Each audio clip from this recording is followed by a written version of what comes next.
Welcome to another episode of Pasture, Bedtime. I'm Tim, and with me, as always, are the best people on the planet, Anonymous, Alex, and Jenna. How are y'all this week? It is past my bedtime. It is. Yeah. I'm very tired. Yeah. I have been tired for about the past, I don't know, several years. Yeah. Accurate. 84 years. It's been 84 years since I wasn't tired. Yeah, I want to go to bed. Well, But nope. I must press on because I have things I need to talk about, like the first half of Flight. What happened in Flight? oh my God. Am I excited to tell you about what happened in the first half of Flight? I got carried away, so everybody buckle up. All right. We open this book in Maryland, a right turn that I surely did not see coming at fucking all. But here we are. We're flying across the cross-country course on a little bay machine named Flyer. Again, did not see that coming. I was like, who are we? Where are we? What are we doing? Anyways, I'm extremely jealous that they're in Maryland, but apparently Jules is not. Jules is like, it's too cold, it's too windy, it's too rainy, blah, blah, blah, blah, blah. And then immediately introduced to, obviously, Max and Pete, kid, husband, but then also there's a nanny who I'm going to say is named Gemma, because that's how I think it was pronounced, but you do you with whatever you want to do. But anyways, that's Pete's cousin also, by the way, who just flew in from England. They're all living on top of each other in their single hotel room. Wild choice, but sure. Anyways, they came out to Maryland to compete and drum up business. And so they shall live here for several more weeks.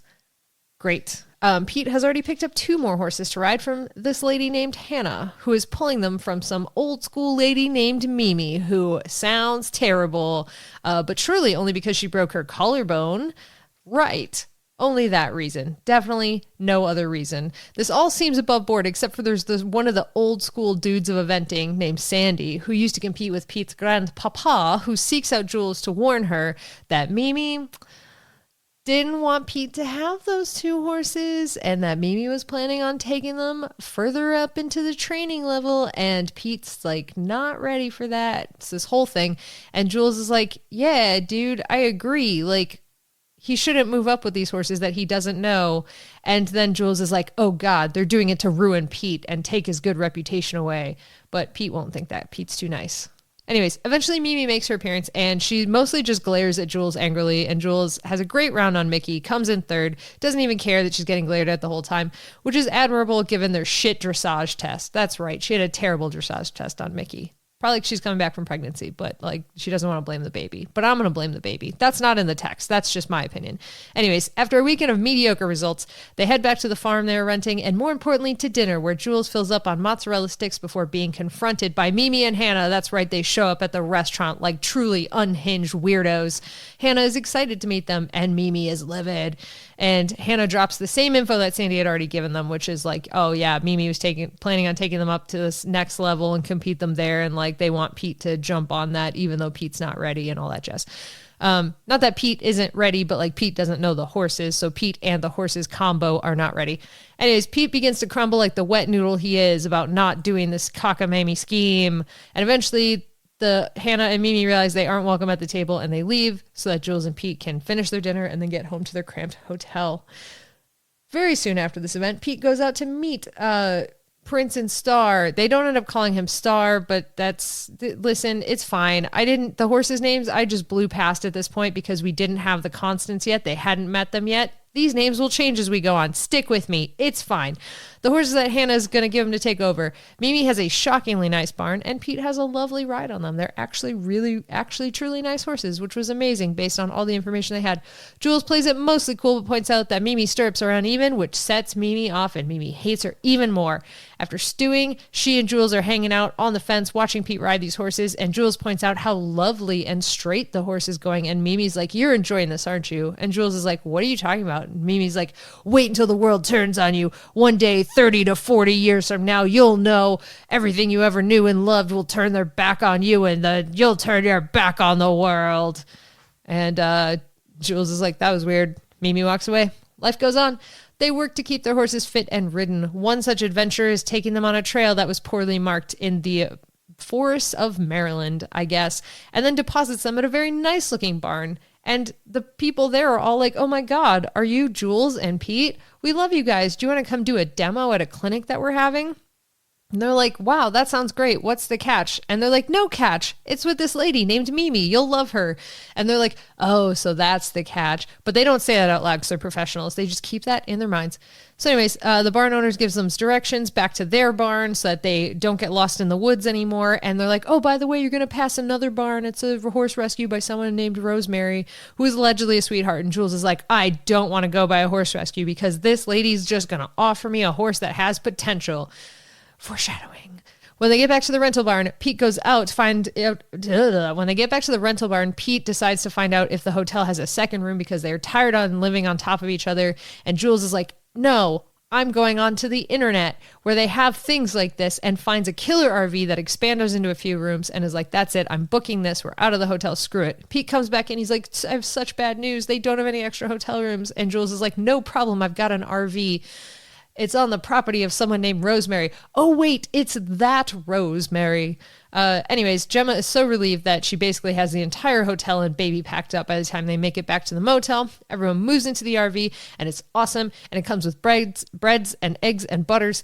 I don't know why those are all pluralized, but they are now. And then they can also get some food from a restaurant in town called the Blue Plate delivered right to them. All of this is fantastic, and they're so pumped about it.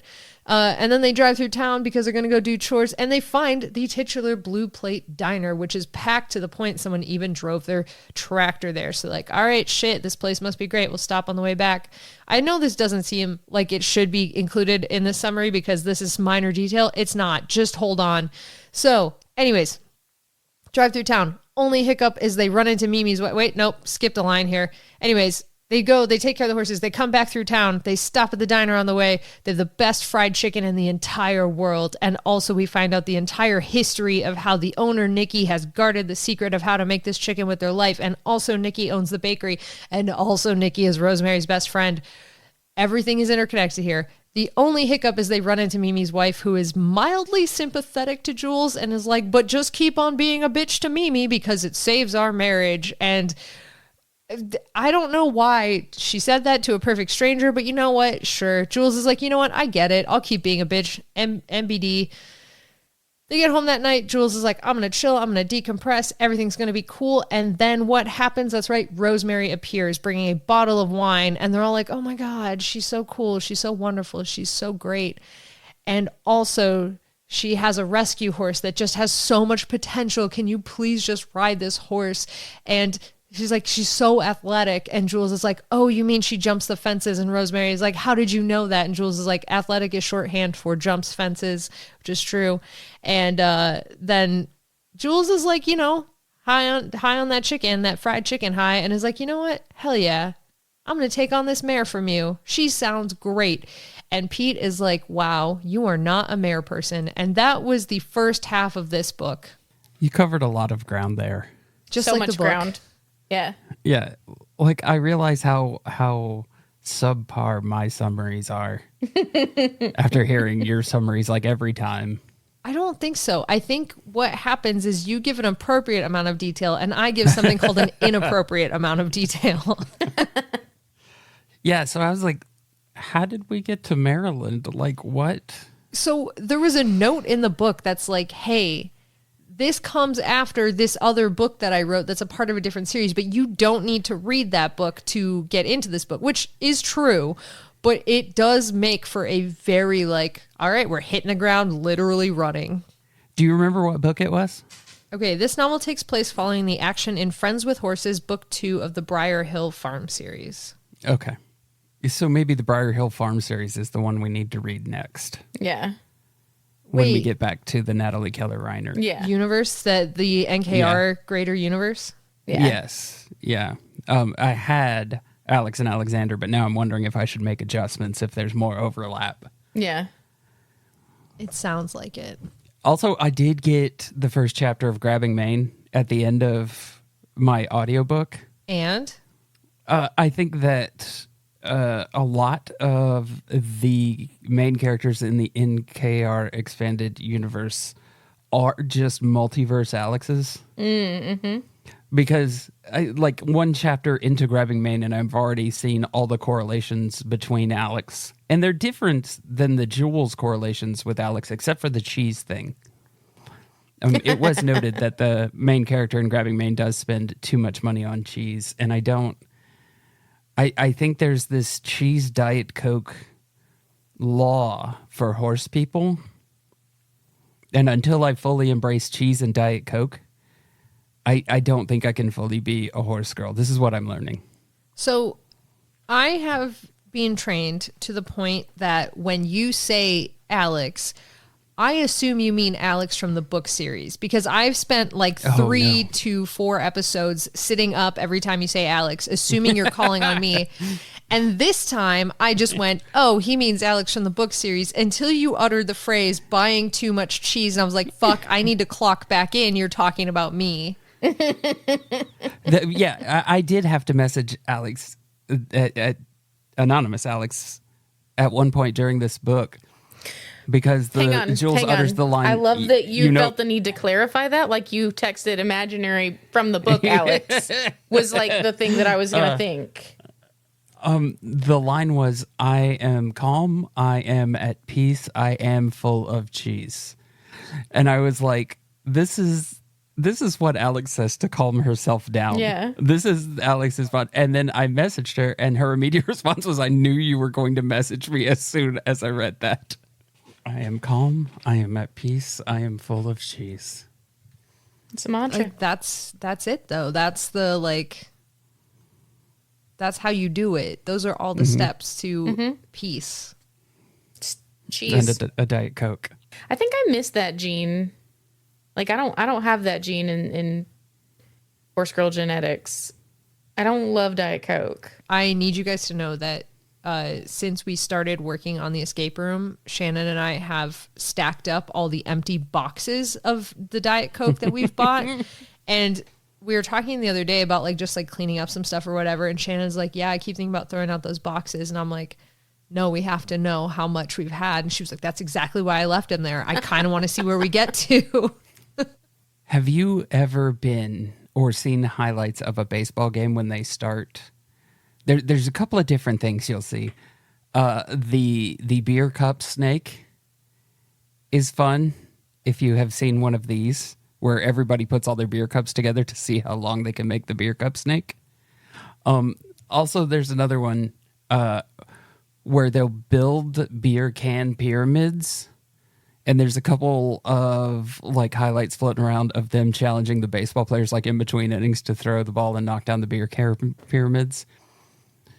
These are fun things that I assume y'all will do at the escape room with your Diet Coke packages. I mean, I wasn't planning on it, but I guess I feel like we have to now. Yeah, yeah. I think we need to build. You know how like you drive past, well, I don't know if they do this where you are. I assume they do. I assume they do this everywhere. But you'll drive past a muffler shop and they'll have art out front that is a guy made out of mufflers. They don't. They don't do that here. Okay. You see that a lot down here where they will build like, I would say sort of like a mascot. A little statue that they made of a guy out of mufflers at the muffler shop. And now I'm assuming that's what you're going to do at your escape room. Is we're going to hot glue all those Diet Coke cans together to make a giant key. You can solder Coke cans, right?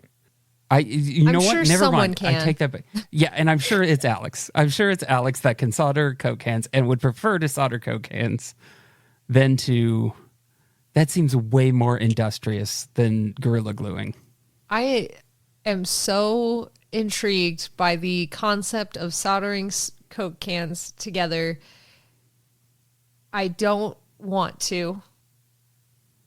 But Your face Don't- kind of please says don't- you do want to. I would like to do one as proof of concept, and then I would like to give it to somebody else and be like, "Oh yeah, you can make that. Here you go. Here's all the things. Go play and have fun." And then I'll shove them to a place they can go do that, preferably away from me. I think the next time I'm up there, we need to lay out the Diet Coke key and design the giant Diet Coke key.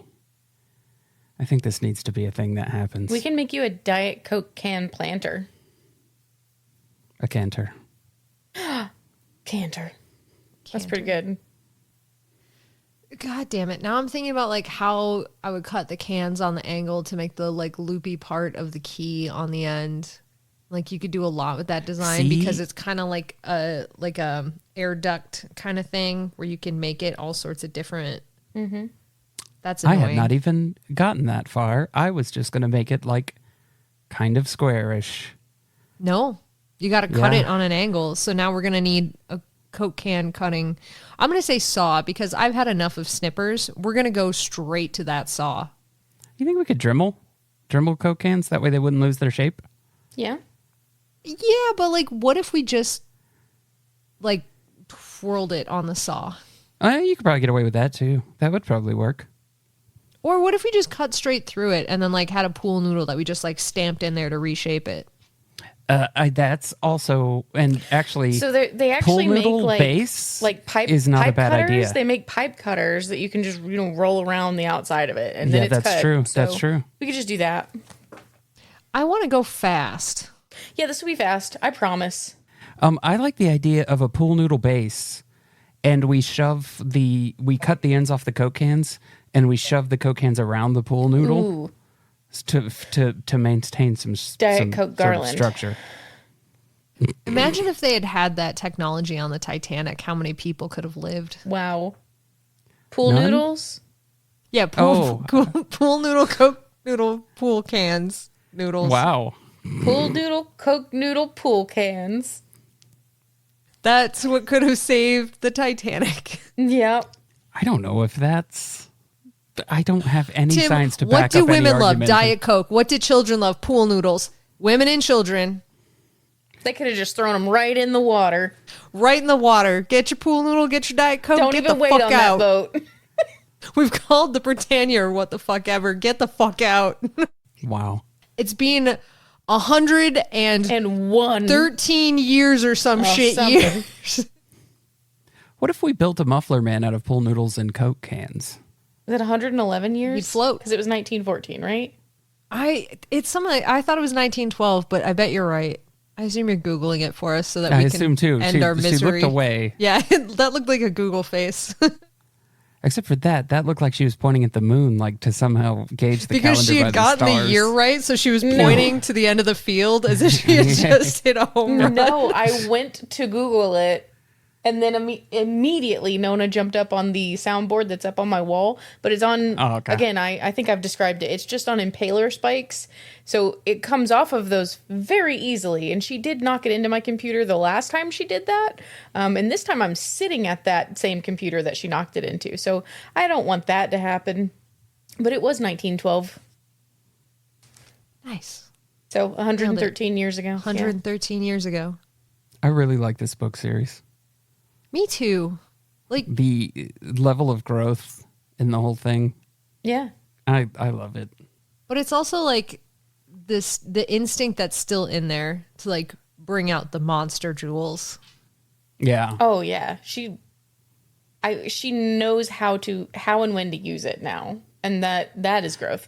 But like, also she watching her like grow up into a human person, but watching that make her more playful was really fun because she was so serious at first, and now she's like goofy and childlike, but also protective and scary. I think her knowing how to use it against Mimi because Mimi is awful is great. But knowing that everything that makes Mimi awful is the shit that lives in Jules.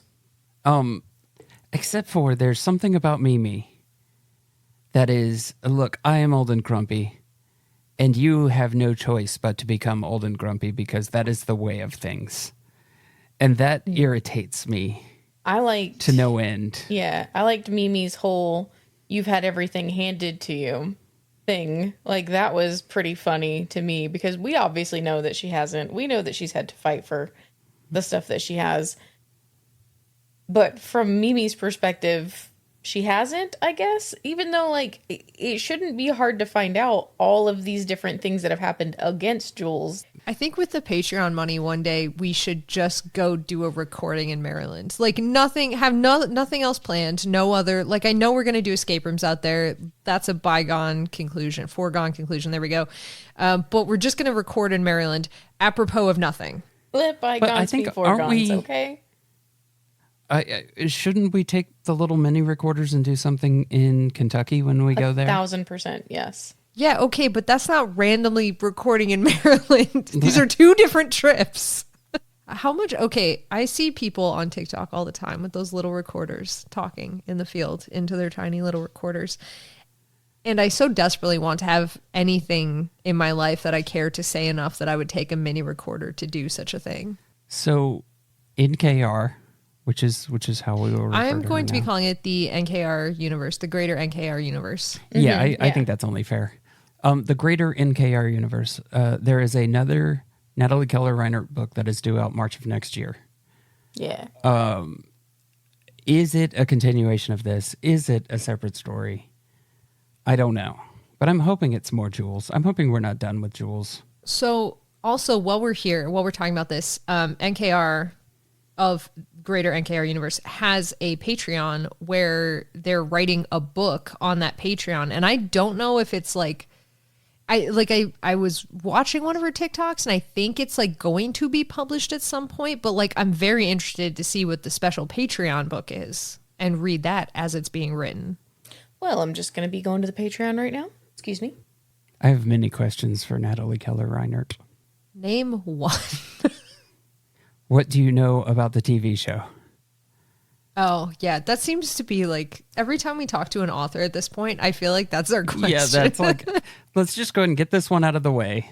And also, do all of the books take place in one bigger universe? I hope so. That would be the other question.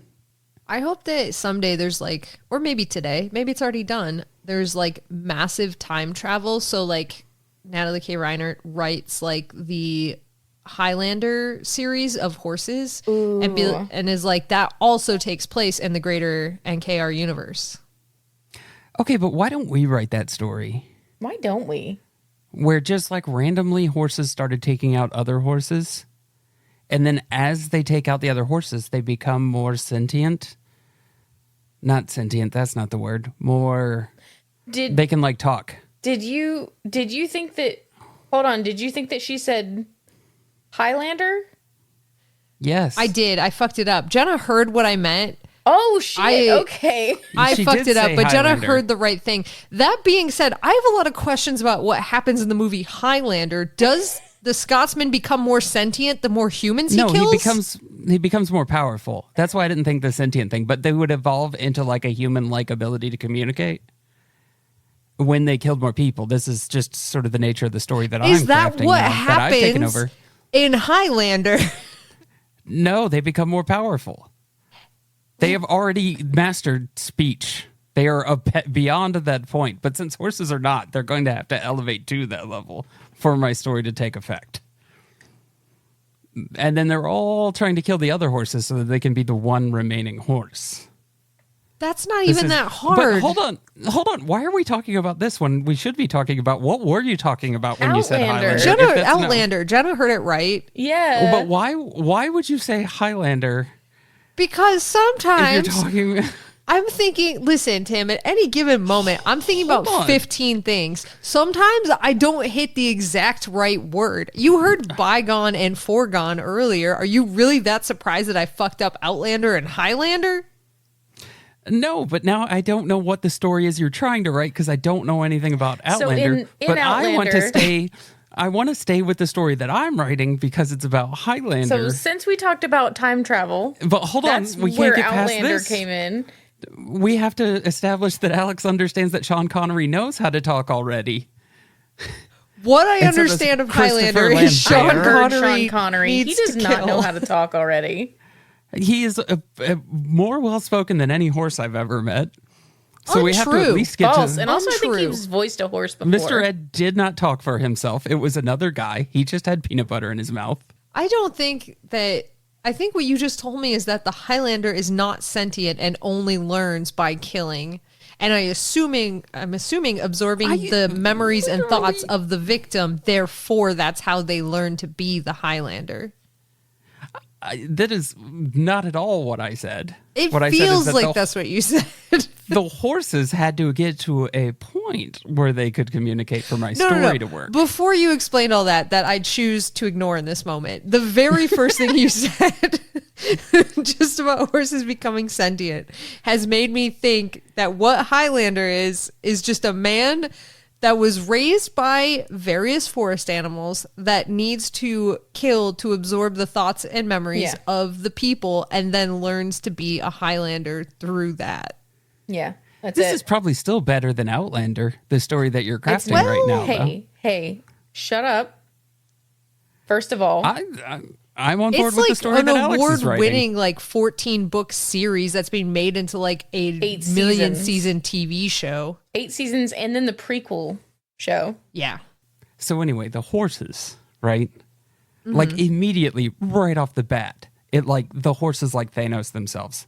Half the horse population gone immediately in the initial battles, right? Yeah, probably And then all of because a sudden, somebody like loosed a you get- plastic bag on the field and they all fell over Yeah. dead. they Yeah. took out each other. They took out each Yeah. other. They all paired off and took out each other. So now you got half the horse population. But now the horses can talk because of the quickening.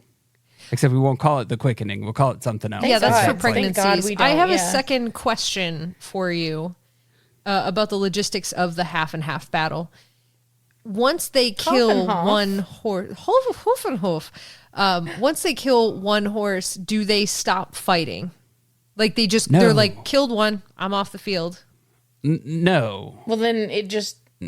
So some horses don't kill other horses. What? Well, because... Like math. Well, no, it's not going to be like an immediate one for one. I'm just saying the population drops by like... Yeah, we're trying to work Mere out the 50%. logistics of that. I don't know why. We're in the early stages of this. But then why don't they like 2/3 die? Because maybe there's 3 horses right here and one kills 2 of them. And then over here, there's just one horse by himself. Right, yeah, so some horses don't So kill you other end up- horses, which is what I said. But they will. They just aren't there yet. What if one horse is on an island by itself and never kills anyone? Ooh, what if? Then it remains a island horse. 'Cause it does Island not absorb any of the power. horse.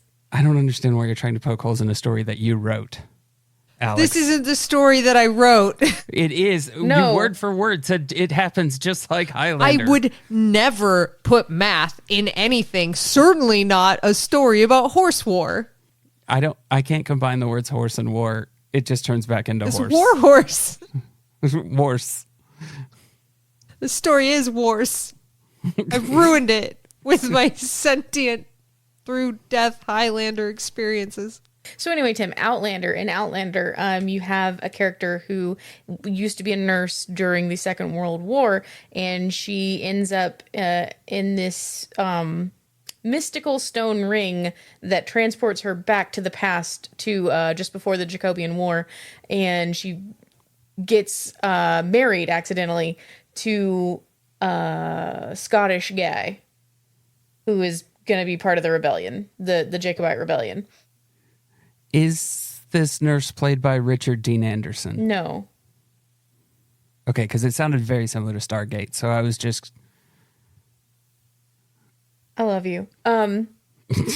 You said it was a giant stone ring. Yeah, it's kind of like that. And anyway, so yeah, she gets accidentally married to this guy because it's like the only way to protect her. But it turns out, oops, she's already married back in the future where she comes from. So she can't be with him. And then she finds out, oh no, I am in love with him and I'm not in love with my husband actually. So I kind of want to be with him. And she's like, well, I'm probably never going back to the future. So she just devotes her life to him. And then some crazy wild shit happens that I'm not going to describe on this podcast. That's for certain. Even though we've gone into some really weird territory on this show, I'm still not going to talk about it. You should just, you know what, if you want to see it, go watch it. And then the war, they get closer and closer to the Jacobite rebellion, and he decides for her that she has to go back to the future and be with her husband because it's not safe here, and he's going to fight in the rebellion no matter what she says.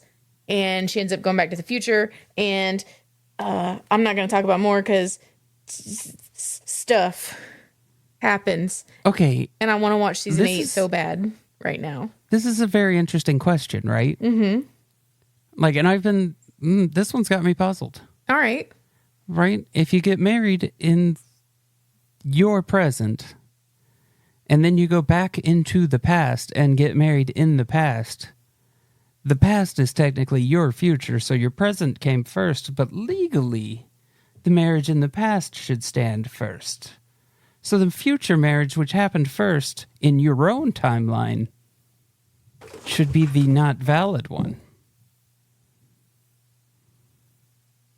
Yeah, I mean, yeah, tracks to me. I think it's time for the law to catch up on these things. How sentient do you have to be to abide in your future and or past marriage? Can I tell you, I don't really 100%. This is why I backpedaled on the word sentient. At least as sentient as a Highlander horse. I don't know where the level of sentience begins. As a wise park ranger once said, the overlap between the smartest bears and the dumbest humans is quite a lot. That doesn't answer my... It's a wonderful quote, but it doesn't answer my question. Hey, Tim, I think therefore I am. A bear. So the animal not sentient. The human sentient? I think it's like the ability to reflect upon your memories and learn from them. So like dolphin sentient? Yeah. Yes. So like dog sentient? Yeah. Yeah. So like bug not sentient? I don't know. I feel like I some know, bugs that's what I'm might saying. know. And also like... That's why I quickly got out of this word because I was like, I'm in over my head with this word. I don't know. Like horses could already be sentient. And I'm like, I'm thinking sentient No, I've means never like seen I a can horse talk. that could reflect on its memories and learn from that. Like a child wielding a pool noodle on the Titanic. Tim's Let me tell you- backpedaling on this. Yeah. Let me tell you about a little horse named Clever Hans. So, Get out of my podcast. That's right. It's mine now. It's not ours. You have to leave if you're going to talk about Clever Hans. okay. Well, while I tell Jenna about Clever Hans, the sentient horse, Alex, why don't you tell us about some horse news? I would love to. And I gotta tell you, my favorite thing is that people have just started sending me horse news. So honestly, this is great for me. So this one's from Shannon, and this came out just 2 days ago at the Cumberland, Ohio. There is a zoo called The Wilds, and it's celebrating 2 exciting new arrivals. One is a Maasai giraffe calf, and the other is a Przewalski horse foal. So, yeah, they were born on August 9th to first-time mother Paisley and father Maxim. And, yeah, it's just a cute little foal. Paisley was born in 2013, so is 12. And, yeah, it's... Have we named baby horse yet? Great question. Not that I've seen in this article. And if I know anything about zoos, they're probably holding some kind of competition right now to name a that's baby. what I was wondering. Yeah, I'm sure they are. If we could get in on this. Ooh, we should. Okay, I'll do some research after the podcast, but I'm very happy about that. Yeah, me too. Me too. It's very exciting. I don't know what to do with my hands because Alex has given us good news. Yeah, it's difficult. I'll work on that. Next time I'm going to give you truly awful news that is also from someone sent it to me. No. Okay. Yeah. Now that I've explained Clever Hans to Jenna, why don't we do a horse quiz? Why don't you go visit Clever Hans? She just told me to die, I think. No! I think that's where we... Absolutely Oh not. my God, Clever Hans is dead? I think that was the vibe I got. But is he sentient? No. Because he's dead. All right, anyway. Ghosts can be sentient. I'm sure ghosts can learn. Actually, I'm not sure. I'm not 'cause sure. They have to like... Ghosts? Yeah. They have to like finish unfinished business or Right, else but they wouldn't... okay, listen, I'm going to fully admit right now, I am not a ghost expert. Are ghosts not like canonically sort of stuck in a loop of trauma that happened to them around their demise? Some or of them something are. like that? That would be like sort of a static, what is it called? I think it depends on your source material here. No, it doesn't. Like I just watched there's a like a- whole bunch of haunted hotel and like they were pretty sentient. That was pretty good. There's a lot of like different types of hauntings, which you can have like intelligent hauntings and like poltergeists and stuff like that. Or you can have the ones that are stuck on that trauma loop. Yeah. But again, I don't think that there are actually ghost experts, because that would have to mean that there is evidence of there being ghosts, and there's not. Dude, this is her. She's closet coming for Ed and Lorraine Warren. She's been all over them recently. She's been coming for them so hard. I have. That's genuine. We've been watching the Conjuring movies to get ready for the new one, and she has just been lighting them up. Well, look, I wish that Ed and Lorraine Warren were anything like the movies portrayed them to be, instead of being these fucking twat-ass snake oil peddlers that they actually were. These absolute morons who caused more harm than good. Can I tell you the only ghost hunter I fully trust? Yeah. Egon. TV's Travis. Okay. Yeah. Yeah. Yeah. Yes. Yeah.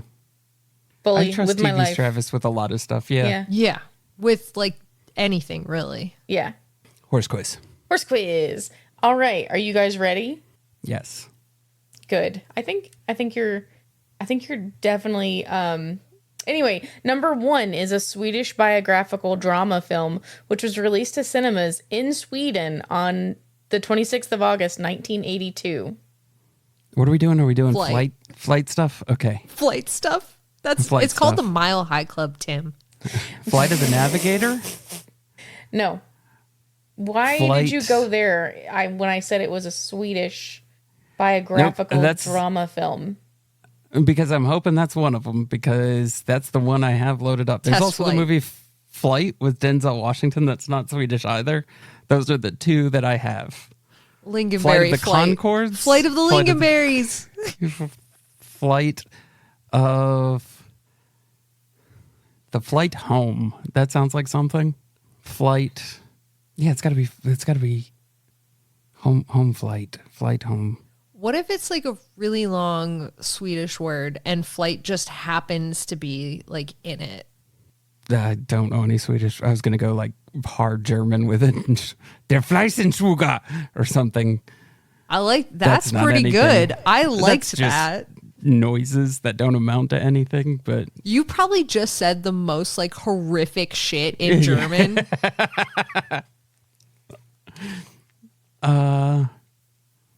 okay, give me more clues. Swedish. Swedish. Directed by How's Jan Mafia? Troell. It was based on Per-Olof Sundman's 1967 novelization of the true story of S.A. Andreas's Arctic balloon expedition of 1897, an ill-fated effort to reach the North Pole in which all 3 expedition members perished. Oh, the final flight. No. Failure to flight. Failure to flight. That's No, a good they Matthew McConaughey. flew. Well, in the way that Buzz Lightyear flew. Southern flight. What? Flight over Shit, I forgot which pole they Why went would to. it It could be be Northern Flight. Was it Arctic or Antarctic? I thought I heard Antarctic. Were there bears or were there no bears? No bear flight. No Bear Flight. No Bear Flight is a D&D game I would like to run. Can I tell you that there was a bear? Okay. Bear Flight. Okay, so they went south, right? Barely flying. Bear. Tim, What? what? No bears. He is said what- south. Alex. Wait, where are the bears? Are the bears not south? Are they north? I thought north was the one that didn't actually have any ground.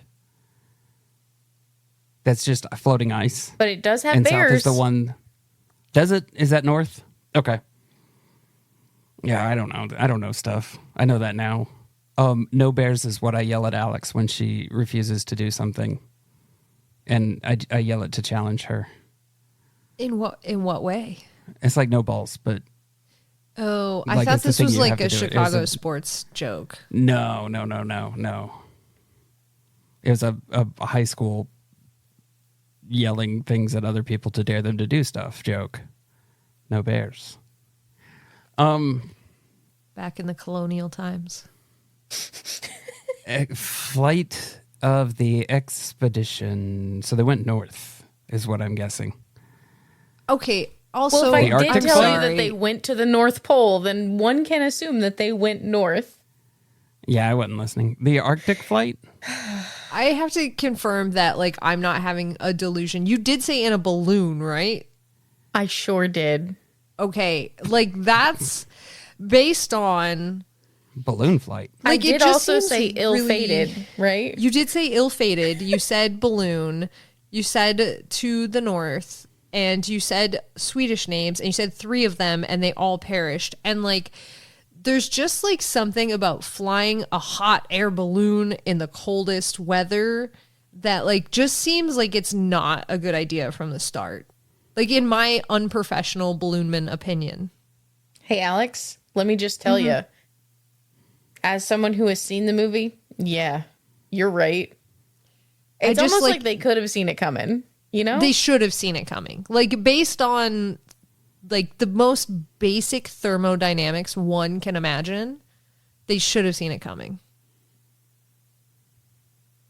I don't know this one. Fireflight. No. But that would have been a fucking would've been a good great one. title for this movie. Taking flight? No. Can we get word hints? Word hints. Yeah, I think we're okay, gonna so have to. you want the title. Can I tell you who's in this movie, though? Because it is Max von Sydow Please. as S.A. Andrea. Okay, Castle Rock. Who is sorry, the name that you just said, Max Needful Things. Max von Sydow. von Wasn't he the guy Sydow. from Needful Things? I think he was in Needful Things. I don't Was he feel in, like one of he those was in a Needful movie Stephen about King's. animals? Probably. He's been in a bunch of stuff. Yeah. Like Through a Glass Darkly. He was in Needful And- Things. And that's what I thought. I thought so.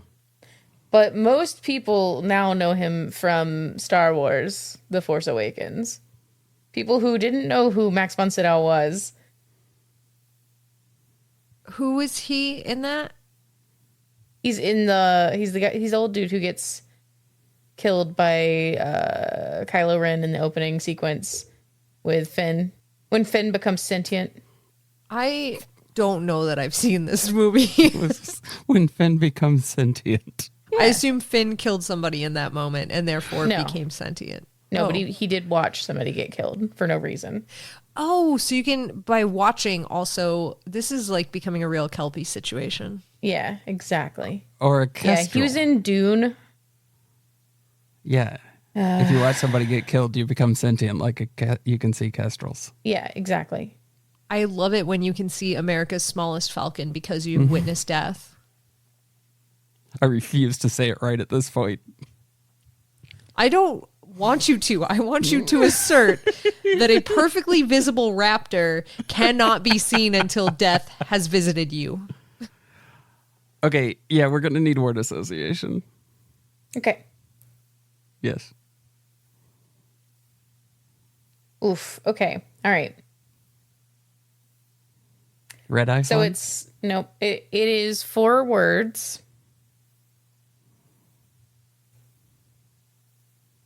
And it begins with the word we already know. The What? flight. Hey, all right. Flight of the Doomed. No, but that even would have been a better name for this. Okay, but is of the right? Yeah. Okay, flight of the Swedes. No. That fourth word is one that you're not gonna think like should come to mind first, but it is a bird. Kestrel. It's not kestrel. What's the most Icarus bird you can think of?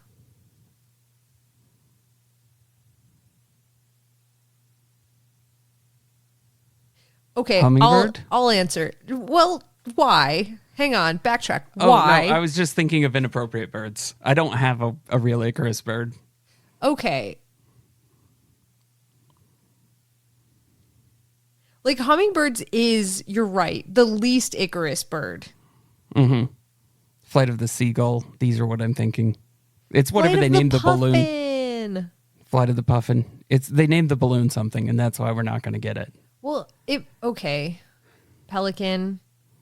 That's good. But like, if it's a bird name and they named a balloon, like it's gonna be either stupidly inappropriate because they're trying to be like, oh, it's like falcon, it's eagle, it's like blah blah. Blah. Is it Flight of the Eagle?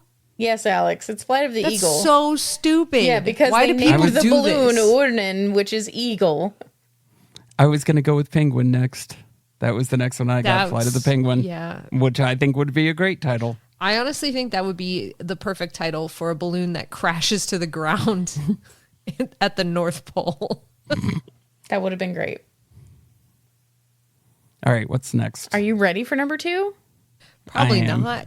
Number 2 is a 2004 American survival drama film directed by John Moore and written by Scott Frank and Edward Burns. Alive. No. What? Oh, Tim. Alive. Yeah, I know. I just wanted to throw that one in there. Okay. Okay, Flight. Flight of the Damned. That's maybe not. 2004? Mm-hmm. 2004. And it's like, I forget the word that Jenna used, but like a high stakes, intense flight movie. So it's not going to be like Survival drama film. survival drama film. Exactly. So it's not going to be like, Oh, what if here's it's our like a fun number, family though? trip. What if it's like Flight 454 or something Oh, like that? that's good. Flight 222. That's the second one. Two Flight, Too Furious. Two Flight, Two Furious, Tokyo Drift. I feel like any plane movie that includes like Tokyo Drift in it is gonna be fucking badass as hell. The problem is it's probably a 3-digit number, which means we have like 1,000 Oh, choices there's here. hundreds and thousands of combinations, yeah. But I'm not gonna do any of them. I'm just gonna make up what I think it should have been. Okay. What do you think it should have been? If it's a number one, I think it'd be funny if it was Flight 69 or Flight 420. Nice. That's nice. Nice. Yep. Funny. What Funny, if good it's ones. Flight like... I adore that you guys mentioned Fast and the Furious, is all I'm going to say. Okay, so it's got What's Paul the Walker or airplane Vin Fast Diesel. and Furious movie? That's Top Gun. It's different. Okay, what has Paul Walker in it? Flight and Furious. Okay, then Vin Diesel. Triple X. Ooh, Triple X is good, but that's not right. Well, I don't think Triple Vin X was Diesel's on it. in Triple X. Who else was in it? Jason Statham? No one else was in Triple X, just Vin Diesel. Oh, that's not true. Dario Argento's daughter is in it. Aja Argento. I Yeah. don't remember a lot about the movie. I remember Aja Argento. I only remember Vin Diesel.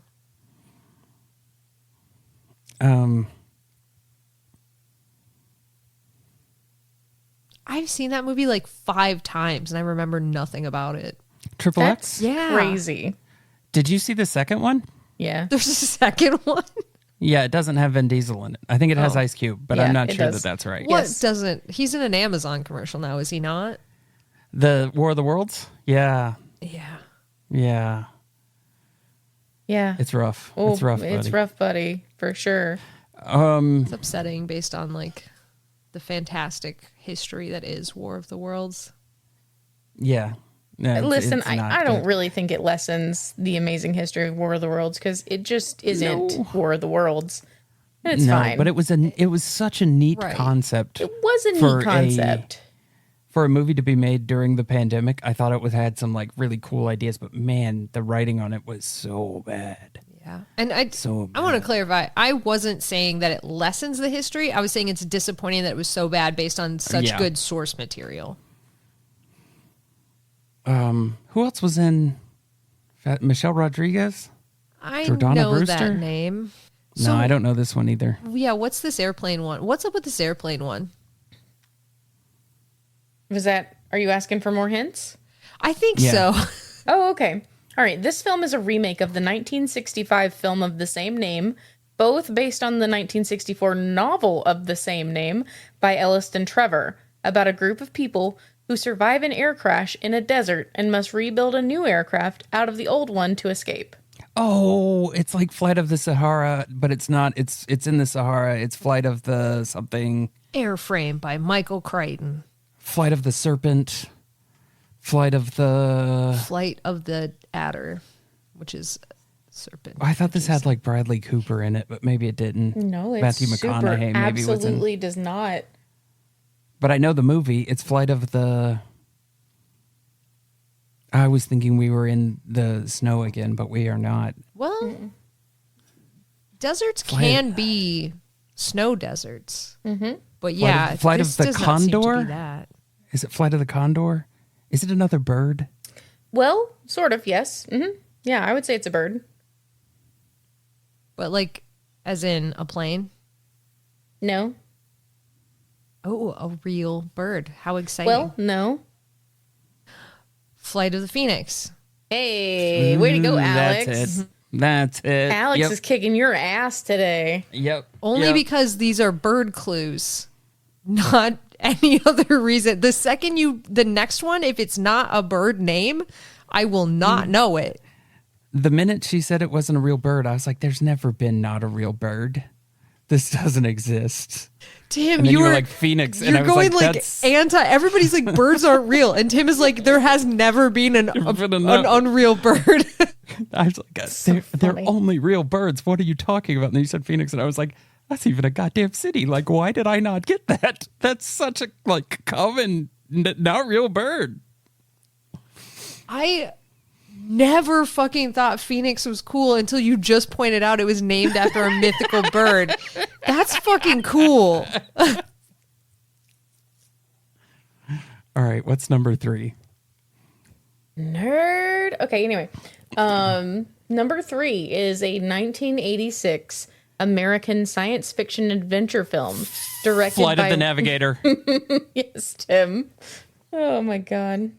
I thought I might have ruined it when I said it so early. I was like, Jenna might take that off the list because I I was thought so about quick on it, that but one. hey, I want you to know that the list of movies and stuff with flight in the title is it's not small, but it is shitty. So this took me a minute. Well, you know who knows all of the flight movies, right? No. Our patrons. Do they really? I don't know. I just needed a segue. All right. If you want to know about flight movies, do not ask Moose Jaw McGraw, Big Thick Martingale, or Beta Ray Philly, because you just heard how that would go for you. And if it doesn't have a bird in it, I can't help you. And Tim got one, so maybe Tim will know. Jenna knows them all, so I guess you can ask one. Anyways, who you should ask also is Ha Lava SpaghettiOs, which is owned by Nate, or Day Old Donuts the Third, which is owned by Anonymous Steve, who I've never doxed and definitely knows about all the flight movies, I'm pretty sure. You can ask Dime Bag, who's owned by Matt Aylman, who, I'm going to go ahead and say it, expert in flight movies, knows everything, email them immediately.